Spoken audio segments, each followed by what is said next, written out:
Shall we do this thing? Gee, Yogi, it's time to do this thing. I don't. Why am I being Hey, boo boo boo? boo, that's a really good thing. I hope you're ready to steal some picnic baskets and maul some campers. Gosh, I don't know, Yogi. That's what if we just do the whole podcast is boo boo and Yogi? Oh God, I would blow my vocal cords out so bad. We can Jesus. alternate. Hey, Brian Bear. I Okay. don't know, Yogi. Although, like, I feel like Yogi the Bear is too close to Fat Albert. Is it? Hey, boo boo boo. Hey, hey, hey, hey. Wow, I've never put Yeah, that together, but it's not that far apart. I know. Have we started? Is this the podcast? we've started recording. Yes, sorry. I'm sorry. No, I know we started recording, but if we actually started, is this episode 9? Is this how we do things now? I think so. You know what? Okay, You know what? Fuck it. I'll just leave this in. Let's just. Why not? This it's a is cold basically. open. Yeah, this is basically how we chat before we record, during we record, And and after, after we record. So awesome. why Yeah, not? Let's just do it cold. Fuck it. We're doing it live. we'll do it live. I'm doing it live. Fun Woo! All right. fact: Bill O'Reilly used to work at a Denver station and was apparently the biggest asshole ever. That is the rumor that Bill O'Reilly, not a nice guy. Gee, who could have seen that coming? I don't know. He looked like such a stand-up dude with all of his Yelling and hatefulness. yeah. I was about yelling and hate speech. I was like, Yeah, yeah. Yeah, anyways, Oh, so here we are. Episode number 9. Number yeah, 9. number Number nine. 9. All right. I Excited. can't. Untitled. I'll actually say the name of the show for once. With Brian and It's Craig. I am the titular Brian. And I am still Craig. Still Craig today. Still Craig. Still Craig for now. Yes. So if you heard our last episode, we were very, very loopy. It's We true. I are have more rest this time than I did last time we did this. Yeah, so we have actually just come off Thanksgiving, so our belt size is 2 sizes larger. So Yes, much like the Grinch's heart grows 3 times too big, my belly has grown 3 sizes larger than it was. So, yeah. and that's what we want. And that's Good problem, and that's okay. yes, thankful for food and the ability to share it and make it. Amen. So, all right. Yeah, that was kind of the big thing. I've really not been done. I haven't done anything like super fascinating except like spend a bunch of money on getting ready to get to Buffalo because it starts at the time of this recording next week. Yeah, So, probably by the time this is in the feed, you will be in Buffalo, New York. I will, and I will have stories about our 1,600-mile move. Good Lord, that is many miles. Yeah, with 4 cats and a dog.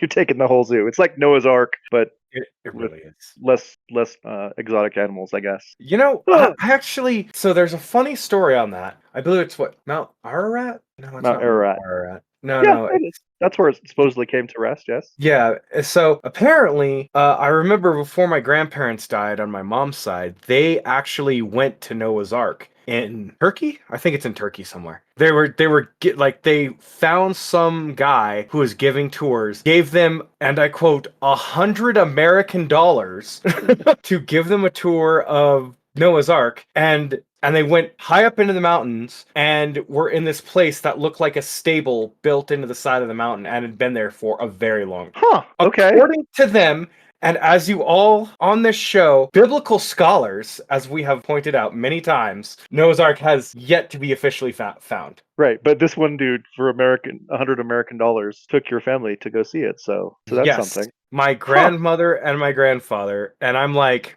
that's a story. Yeah, I listen, man. I don't know. They went all around the world because my grandfather was a World War II vet and like worked for the FAA and made a lot of money. And they just flew around. They apparently own like a beachside bungalow in Guam. Guam. Okay. Apparently, I don't know. I've never been there. I've never been to Guam. I want to go to a lot of places in this world. Guam is not one of them. Maybe it's lovely. I know nothing about Guam. I know that's not true. I know it's an American territory, and I know that there was some senator or representative or something a few years ago who was talking about how Guam was floating and he was worried it was going to tip over. Did you ever hear that story? No, but were they Republican? I think so. Ah, that lines up. I mean, I would say almost certainly, but I can't say it for certain that it was. But yeah, it was some representative who was convinced that Guam was somehow like it was a floating island, and he was worried that I think if they built too many buildings on one side of Guam, that it would tip over because it would mess up the balance of the float. This actually happened. This is a true story. I'm not making that up. That's a real. There was a person who had been elected to some type of office who believed that Guam was a floating island that would tip over. Jesus Christ. Because only the best and brightest get elected to public office these days. Just you wait. The gazpacho police will come for us. The gazpacho. Oh. That's a reference to things we didn't say on the show, but yeah, there was some person who was talking about the Gestapo, I do believe, but turn it into the oh my gosh. Gazpacho. If you say one of those words, trying to then switch your brain to say the other is very hard. Right. Gazpacho and Gestapo. One of them, secret police known to kill people. One of them, cold soup. It is important to know which is which if you're going to be talking on television. Or maybe it's not. Maybe it's not. This is again the world we live in. Listen, you want to think that the people who get elected to public office, especially at the federal level, have some sort of intelligence, have some sort of worldliness, common sense, qualification. Maybe they're like, I have a great idea and I want to share it with the rest of the country and help. And then you get people like Marjorie Taylor Greene who think Jewish space lasers are causing hurricanes, which I mean, it's hard to prove a universal negative, so I don't know we can completely say that they're not, but I have a pretty strong suspicion that they're not. So yeah, we'll just go with that for now. I have known a great many Jews in my lifetime, and I can tell you that if they were in control of some sort of space laser, I do not think they could keep it a secret. Okay. One of my greatest friends is Jewish, and to the best of my knowledge, he has no access to space lasers. So does he have access to the hurricane machine? I mean, we've not gotten to that point in our relationship when we talk about what type of world-altering technology his people are in possession of. But I'm going to go ahead and just say no. Oh, so you're a Gentile trying to sneak in and learn the secrets of the Jews. I am the Goyim spy trying to take down all the secrets. Jesus. This show has started out weird, as is our custom. I mean, it started out with Yogi Bear impressions, and it's only gotten better from there. So like this, that one time when we did, what was it? Was it our election day show? It was our election day show, and we were listening back to it, and Craig's like, "Man, that was a solid 20 minutes," and I'm like, "That's what we need to aim for every time." And I think we hit that goal. Yay! Yay! So, well, to get back on format, what did you do this week, Brian? Have you had a nice week?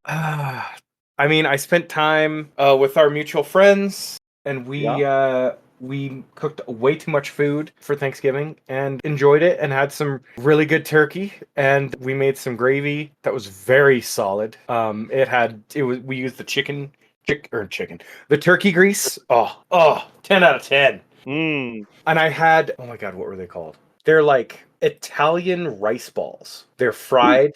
I can't remember the name of them, but they're called good. rupe. No, that's your name in Italian. Apparently, we learned that right before we went live. My name is Briano. Briano and Rupe. Hey, it's untitled with Briano and Rupe. We just need an Italian AI song. Oh my gosh. That would be incredible. Oh, yeah, we should definitely do that. So, well, let's see. My week. Thanksgiving was very, very quiet. Although we did protest turkey because turkey is fine. It's not one of those things I would turn my nose up, but it's also not a thing I get excited for to eat. So my wife made for the first time ever lamb chops for Thanksgiving. And let me tell you something. Sherry Lewis had a delicious puppet. Is all I'm saying. Do you know Sherry Lewis? I was actually about to talk to you about that. I was like, so how many fingers did you eat? I made a Sherry Lewis reference, and I'm like, that's a really old reference. I bet Brian knows who that is, but yeah, lamb chop. For those who don't know who it is, it's this puppeteer who was probably born in like 1906. I don't know. She was old when I was young. She is no longer with us. I am certain of that. But she had a puppet named Lamb Chop, and it was terrible children's entertainment. And I did have a couple of adults that tried to foist that upon me when I was a kid. And I was not having it, I'll tell you. But the puppet was cute. So, and it turns out lamb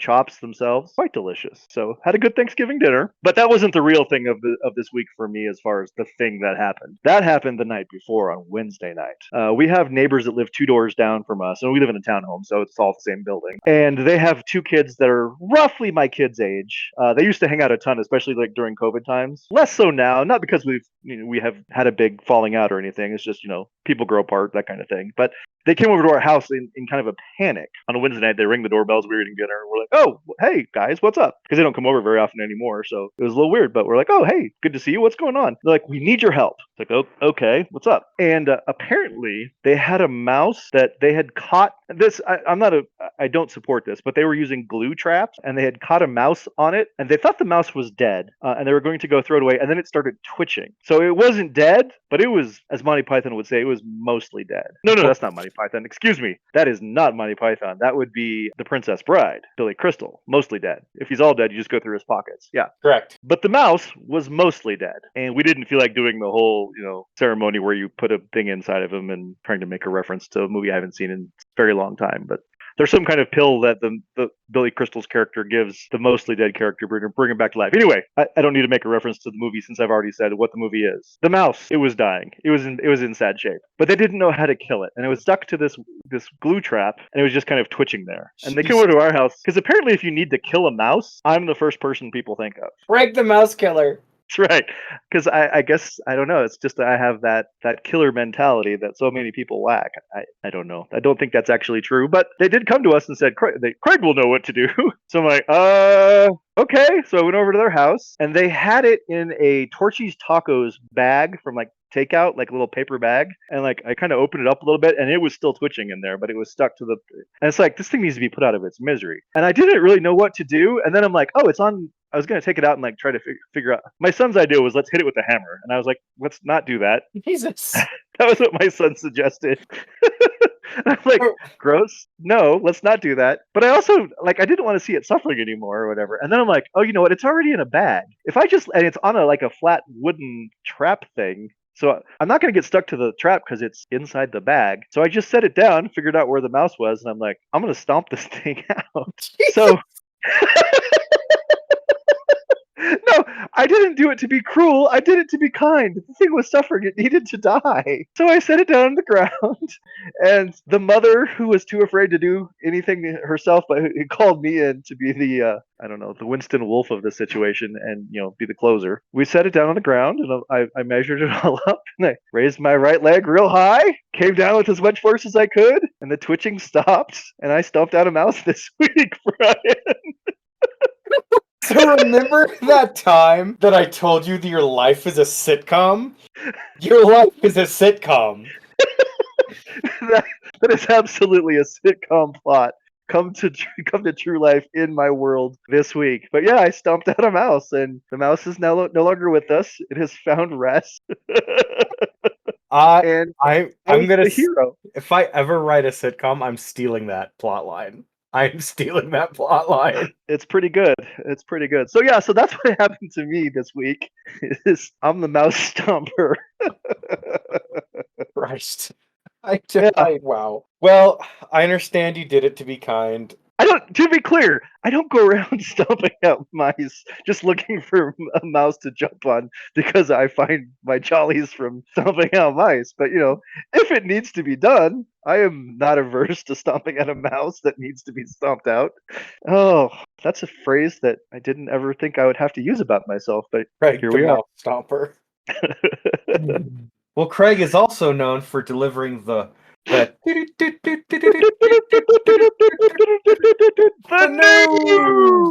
All right, there's an embarrassment of good news stories this week, Brian. So much so that I had to edit, and it makes me sad because at first I was going to tell you about the officials at the Great Salt Lake State Park in Utah who had to make a public announcement this week that locals should not use the Great Salt Lake to brine their turkeys. I lived in Utah for 2 years, and I can tell you that that's exactly what some people would do. Well, apparently a turkey washed up on the shore of the Great Salt Lake this week, and that's what they were trying to do. And so they had to put out a statement that said, first of all, it's the salinity is way too strong. Second of all, it's going to get washed away, and then you'll lose your turkey like these idiots did. So please don't brine your turkey in the Great Salt Lake. So I was going to tell you that story, but alas, there's too many good stories. And then I was going to tell you the story about a 10-year-old in Wisconsin who called 911 because he needed help with his math homework. And they had so little going on in this little tiny town that they actually helped him with his math, which I thought was nice. So I was going to tell you that story, but That's so instead I'm just going sweet. to, yeah, it is kind of nice. Well, first, the dispatcher tried to help, and it was way too complicated for the dispatcher. She's like, I'm not very good at math. So she called one of the sergeants that was out on duty and asked if he would go over to there and help with the homework. The sergeant went over and helped the 10-year-old with his math homework. And I mean, it's nice, but it's also, and then they told him, hey, let's not call 911 next time. Like, we're happy to help, but maybe not the most appropriate venue for this. So I was going to tell you that story. But alas, I'm only going to tell you two stories. And the first one is a story that starts out as a tale of terror because a kindergarten in southwestern Japan was facing a dilemma that you don't really want to face. And that's that children's shoes were going missing and they didn't know who the thief was. Oh my Now, God, is it another sneaker sniffer? well, that's what they were concerned about because 15 pairs of shoes had gone missing. Now in Japan, it's very customary to not wear your shoes into, buildings, that kind of thing. So they were taking them off and putting them in little cubby holes just outside, and the shoes were disappearing. And they were concerned that some shoe sniffing type individual was coming around and taking the shoes. So after the 15th pair disappeared, they did call the local police, who set up a video camera to see what was going on. And that's when things turned for the good because it wasn't a shoe sniffer. It was a weasel. Wait. Like an actual weasel? It was a weasel. Yeah, Okay. a weasel had just really liked the shoes, apparently, and he was coming in while the children were studying and taking all of the shoes. And so he was causing a great disturbance because, shoes were going missing, but they were able to rest easy because it wasn't a shoe sniffer. It was just a weasel. So I thought that was a fun story. I enjoyed that one. But this, my favorite story of the week, the true story of the week, is that scientists have found through a documentary that they're making about dolphins, that dolphins deliberately are getting high and then just hanging out in the ocean. Dolphins are stoners, it turns out. Or at least some of them can be. A video crew found a group of young dolphins, and they're about to make a show that's going to be airing somewhere, although I don't know what it is. It's called like Dolphins, the Spy in the Pod or something like that. But what's happening is that these dolphins found this pufferfish, and what they found is that these dolphins were intentionally irritating these pufferfish, snagging them, and then passing them around like a joint, and they were all taking turns chewing them. And after they finished chewing the pufferfish, they kind of like went and stared very oddly, just staring at the top of the water, like seeing their own reflections, like they were like tripping and just checking out, how stoned people are. They could just stare at themselves and be like, wow, this is amazing. Well, apparently dolphins also can be this way because this group of dolphins was intentionally getting high. And not only doing it, they were doing it in a communal sense and passing around the pufferfish that allowed this to happen. And I don't really know what else to say about it other than dolphins are getting high. So yeah, they enter what seems to be like a trance-like state, and they just stare at themselves. It's called Dolphins Spy in the Pod. So I did one, and episode 2 is going to focus on this group of dolphins that were getting high. That is amazing. Yeah, so dolphins are getting high, and the world is going to hell, but dolphins at least are having a nice time. Yeah, that doesn't surprise me. Because, right? Apple trees, when people who have apple trees, the apples fall down, and then if they don't get to in time, they ferment. And Right? magpies, crows, ravens, and other, corvids come down and eat it and get high and get drunk, and then they, fly, stumble away, I guess, and enjoy being high. So, yeah. Hey man, if it feels good, do it, right? That's what the animals say, I guess. So yeah. You remember, Anyway, in the 80s, early 90s, it was like, it's 10 o'clock. Do you know where your son is? Oh, yeah. Do you know where your children are? Yeah. Yeah, it's like, just imagine, it's 10 o'clock. Do you know where your raven is? Is it getting drunk? I heard stories that bears would do that too. And I mean, if you could encounter a bear in the woods, that's scary enough. But if you encounter like a mean drunk bear in the Oh, woods, God. that sounds real terrifying. That's like the cocaine bear. Oh yeah, for sure. But like in real life though. Oh, Although, so is it that based on actually a true did happen. story? Yeah, it did happen. Apparently, the plane crashed. There's tons of bushels. There's tons of like bags of cocaine, and they Yeah. still haven't found them all. To this day, they still haven't recovered them all. Okay. This bear found one and ate a bunch of cocaine. It was said at the time that it was either said at the time or maybe it was a Reddit comment. Either way, that bear for about 5 minutes was the apex predator on the continent before its heart exploded. Yeah, I was gonna say at some point I think that probably would be the end of the bear, but I never saw Cocaine Bear, but it is a good premise for a movie. I don't know if it's a good movie, Oh, it's but phenomenal. and that is the exact reaction I would expect from my friend Brian. It's almost as good as Crack Coon. Crack Coon? Yeah, Oh, like raccoon, but oh, crack. It's I got it. I got it the first time. it's like I listen. We are very anti-raccoon on this podcast. One high on crack. It's interesting. I don't even know. You can't trust those little bastards. They're cute, but you can't trust them. This is our weekly reminder that raccoons are cute, but you just can't trust them because they're Yes. up to no good. And it's not, and we want to reiterate for anybody listening, coming in the first time, it's not a slur for black people. We're talking about Oh, the no, animal. no, We're talking yeah. about the animal. No, 100% not. Yes, for sure. So anyway, Anyways, I'm Craig, and that is the news. you know, it's really funny you brought up weasels and dolphins because I am going to go to our favorite country right now. Oh, Finland stories! A Finland story, yes. Yay! So Craig and I have been sending each other Instagram reels about weird places in Finland that translate to fart lake and shit like that. My favorite one is just fart. Yeah, it's not even, they didn't even bother to put the lake, just fart. But anyways, and because this will be airing in December, I figured I'd make it a little festive. Ooh, So I'm going to tell you about the Yule Cat. the Yule Cat. Okay, I'm listening. I'm here for it. It's Icelandic. I think it's Finnish. I want to say it's Finnish. Wait, you said it's Icelandic first and then Finnish? I believe it's well, Icelandic and Scandinavia. It's kind of that whole like It's that longitude, region? that whole Okay. region. So it's not Finland. I'm sorry. I'll Oh, find one aw. from Finland. It's Scandinavian. That's close enough. Scandinavian. So I'm gonna try and pronounce it. Good luck. It is called Jólaköttur.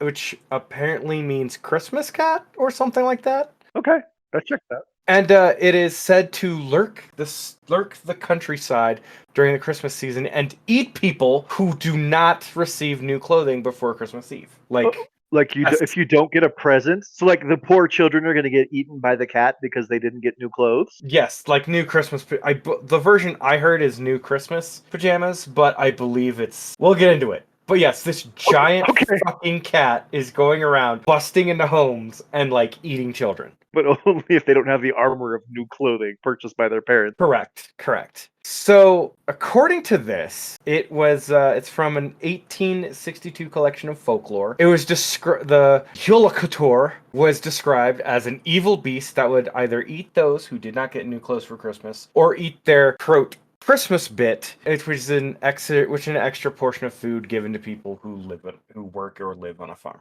So there's two theories. Okay, so one of them, according to one folklorist, because apparently there are people who study folklore, which is fascinating.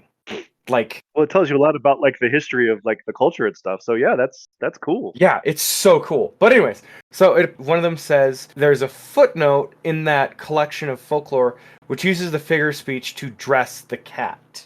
They think they're connecting the Yule Cat to other things, to other like European traditions like Saint Nick and other things of that nature. Like that's one of the theories is like, oh, it's to dress the cat. So basically, you need your clothes and the cat. But they didn't really get into it, which is kind of weird. They just kind of point to this footnote as, oh, this is what this could mean. There is another theory. Oh, sorry. So they said that the figure of speech to dress the cat, what the guy who wrote the collection of folklore to create the monster. Okay. But here's where it's funny. The Yule Cat was traditionally used as a threat and incentive for farm workers to finish processing the wool before Christmas, because who did were rewarded with new clothes, new wool clothes, but those who Right. didn't got nothing and would be eaten by this giant cat. Wow. This feels like something Donald Trump would like put money towards looking into. Oh, Like, right. can we get a cat that will eat the poor people? We need a giant cat to eat the pores. But yeah, and then they think it's like they mention some sort of connection to other European traditions, like, the theory of Saint Nick, which is what Santa was created by. Which, here's something crazy. Santa Claus was created by Coca-Cola. Oh, right. Yeah. The whole red suit, like jolly old, yeah, Saint Nick, that whole thing is very Coca-Cola Yeah, coded. Yes. which is crazy to think about, because I really think we need to go back to Krampus to get like bad children and throw them in a sack and beat them with reeds. I was just gonna say this sounds so much more like Krampus than like a Saint Nick Santa Claus type story or whatever, because like it's evil and slightly horror-ish-y as opposed to everyone gets presents, but all the good boys and girls. I mean, I'm just saying. But here's the cool thing, and this is why we need to go to Reykjavik, because in 2018 they put up a 16-foot tall sculpture of the Yule Cat in the city's central square. Oh, is there a picture of this that we can post on the Instagram so that everyone can see it? You know what? Let me look. Yule Cat Reykjavik. Yule There's got to be. I mean, Cats. it's a statue. People love taking pictures of Oh yeah, statues. Yule Cat sculpture. Da-da-da-da. Holy crap! I think this is it. Cool. Oh my god, it's kind of terrifying. Okay, now I have to look. Yeah, I'll send it Or to just you. I'll just yeah, you sent me. I'll DM you. But Nice. yeah, it's I really really love like crazy folklore and shit, because that's kind of because I grew up in Alaska, and a lot of things are connected to Native American folklore or Native Alaskan folklore. And so you grow up just like hearing about it and learning about it, because a lot of the majority of the population, at least that from what I can remember, were Native Alaskan, which is not Yeah. not typical of places in America. No. And so there's also a lot of reverence and things like that. So you hear about a lot of different things, like you hear about the Raven as the trickster and a bunch and things like that. Yeah, I love folklore. I sent that to you, and I hope you enjoy it. And I kind of want to go to Reykjavik now. I want to see a stat. Oh, I haven't seen the statue yet. Hasn't come through, but that's all right. I will see it, and it will be posted. We'll post it on the Instagram so that, much like the bear costume that the insurance fraudsters were using, you can go and see it if you want to. Yeah. At Untitled with Brian Craig on Instagram. So yeah, and follow it if you want to. There's lots of great stuff on there. Here's the thing. One last aside. There's an NPR article where it's like, a child's worst nightmare, new clothes under the tree, could only be outdone by a worse nightmare, being devoured by a giant cat.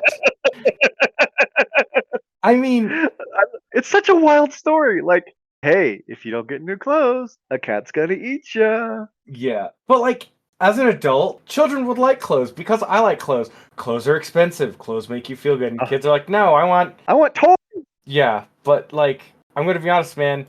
I was always happy when I got socks, because at one point I was losing socks. I don't know what was going on. You just have a sock loss problem. Yeah, They're just maybe it was that cat, the Yola Couture. no, it eats children, not socks. I think I think maybe it eats socks now. I would think it was eating my socks. In the Alaskan version, they ate socks. In the Alaska version, they ate socks. Yeah. Mhm. Yeah. Correct.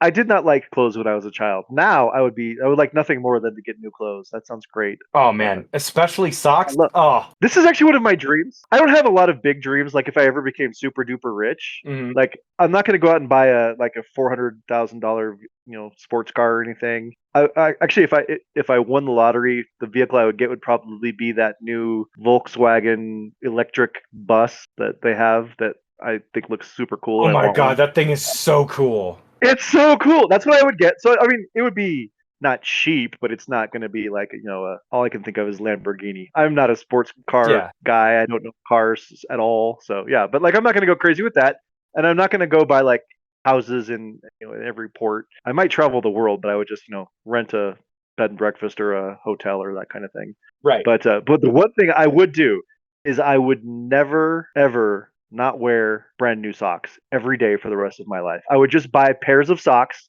Oh my wear god. them once, and then throw them away, because and I wouldn't wash them because that kind of damps them down a bit. But like when you get a brand new pair of socks and you take them out of the package and they're like super fluffy and Oh yeah. soft and cushy. Like that is my one thing I would just never ever wear socks more than once for the rest of my life. You And know, that is why I do not dream very large because I could probably do that now. I mean it would be a stupid waste, but I could still probably afford to do that. you But know, I'm not going. I think it'd be better if you just washed them and then gave them to some random child. Oh, there you go. I could be like sock Santa or something where I just give people boring ass normal socks that have been worn once. There you go. Here you are, children. Here's some socks. And if they're like Brian when he was growing up, he'd be so happy. Yeah, I was always super excited. Anyways, wow, we have a lot of like weird shit. Yes, yes. There's a lot to go on this week. It's time for the movie pitch. The part of the show where we take everything that we've talked about and try to put it into some semblance of a movie that would make, or maybe not make any sense at all. And we try to make it as good as possible, or usually as weird as possible, more likely the scenario. But do you have a movie pitch that you'd like to make, or shall I start? I think I have the perfect Christmas children's movie coming to Hallmark next holiday season. Okay. It's about the Yule Cat, but the Yule Cat is kind of done. It's kind of done eating children and all of this, and it just kind of wants to, hang out. And so it's hanging out by a beach in Iceland, and it sees these two stoner dolphins passing a pufferfish around. Nice. And it's like, hey, how about you give me a hit of that? And so the Yule Cat gets a hit, just a small hit of pufferfish, and like hallucinates all this crazy stuff. And it hallucinates what its life could be like if instead it ate children that had new clothes. What if it gave children new clothes? Oh.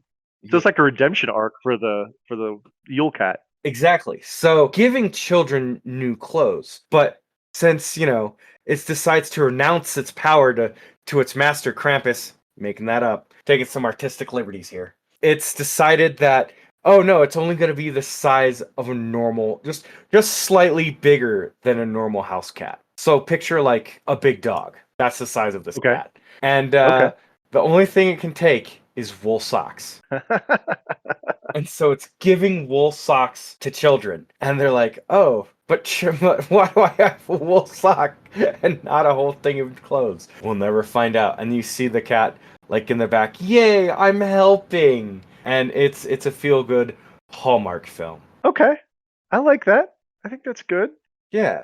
I like the redemption arc of the cat. I like that the children are mildly disappointed, not realizing that in days of yore they would have just been eaten instead of getting a somewhat disappointing Christmas gift. So that they're a little sad, but the cat feels happy of himself. So that's nice. Yeah, it just makes you feel good. And then we can have a part with like, raccoons and just like random forest critters. It's a team effort. He makes friends. The Yule Cat Yeah. makes friends. The real movie pitch was the friends we made along the way. Exactly. There you go. Very good. Okay, here's my pitch. It's going to be more of a picture like Fear and Loathing in Las Vegas, but in the ocean, Oh my God. right? It's just going to be a movie that makes no sense pretty much. But it's going to involve dolphins passing around the pufferfish, and then once they start getting high, they just kind of want to see how far they can take it. So they're just Um, traveling the ocean, doing the craziest things they can possibly find to do. So they do head to Iceland and they meet the Krampus cat or whatever he's called. They somehow get into a scenario where they have to kill a mouse who's most of the way dead already. oh And no. I know it's sad, but it has to be done. So it's kind of a coming of age story where all sorts of crazy things happen to them, and it's all really heightened because they're tripping balls like crazy. So nothing completely makes sense. But we kind of get this narrative of the dolphins growing up. It almost could be like oh no, me and the names of movies. What's the movie that has like Ben Affleck who's like the ass? Like it's the end of school. My gosh, it's the end of school. They want to paddle the freshmen. Oh my gosh. Is it I'm sorry to do this. Goodwill You can cut all Hunting? this out. No, no, no, no, no, no, no. It's they're all hanging out. It's a bunch of it's like the end of school, I think. And like the graduating seniors all have paddles that they want to beat down the freshmen with or something. Ben Affleck. And they're driving around. What is this move? Oh, it's only like I feel so stupid. Ben Affleck Now I high have to school figure out. movie? Dazed No, no, and no, not Confused? Yes, thank you, not Ben Affleck. I'm sorry. So Jesus. I had a momentary Alzheimer's moment there where I couldn't think of anything or anyone. Yeah, it came out like 93, right? Yeah. Right. Okay. So yeah, Dazed Year and before I Confused. graduated. I had to look Dazed up and because I was gonna say like it sounds like could it be Fast Times at Ridgemont High or is No, it no. Definitely Dazed and Confused. Definitely Dazed and Confused. But like how there's a whole coming of age story, but for all of those kids in that thing. So we could try, with different groups of dolphins that are all either getting high or like, finding out what it means to be. I don't know. I don't even really know what the point of Dazed and Confused is, other than I really liked it. But just except they're all on drugs, and pufferfish drugs. you know what we need to have? We need to have the lead theme song sung by Sammy Hagar. Yeah, I'm all about it. That would be great. I mean, I'm just saying because like we could definitely bring that in, and we could just call it Fear and Loathing in the Pacific Ocean. Fear and Loathing in the Pacific Ocean. That is Yeah, amazing. yeah. So you could have That's it. not bad. I wish I could have remembered Dazed and Confused without saying so many things that are wrong and stupid. But Jesus. Well, Oh, well, there we have it. Episode 9 in the can. in the can. So, quick note: you may, because I am about to be moving to Buffalo across the country. The release dates, the release times will be a little bit sporadic, but I promise you, I will keep them going. We haven't forgot about all 7 of the new listeners. That's right. We're gonna keep this thing going. Keep this trend going. A move across the country is not going to stop Untitled with Brian and Craig. Yes. Yes, and then maybe if we get big enough, maybe we can do a live show. A live show would be Wow, amazing. Yeah. a live show. We should start by doing a show in the same room at one point. I mean, what maybe, but I still think Yeah, that a live show would be amazing because then you can see us actually like truly riff off each other like we do when we meet to play Pokemon because it's a lot of fun. it really is.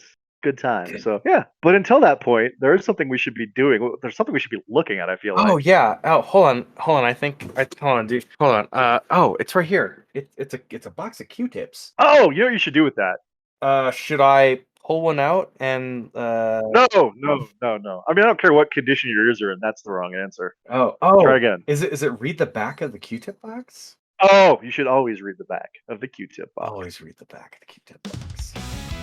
Untitled with Brian and Craig is produced and edited by me, Brian Bennigan. It is also hosted by me, Ryan Nunnigan, as well as Craig Dodge.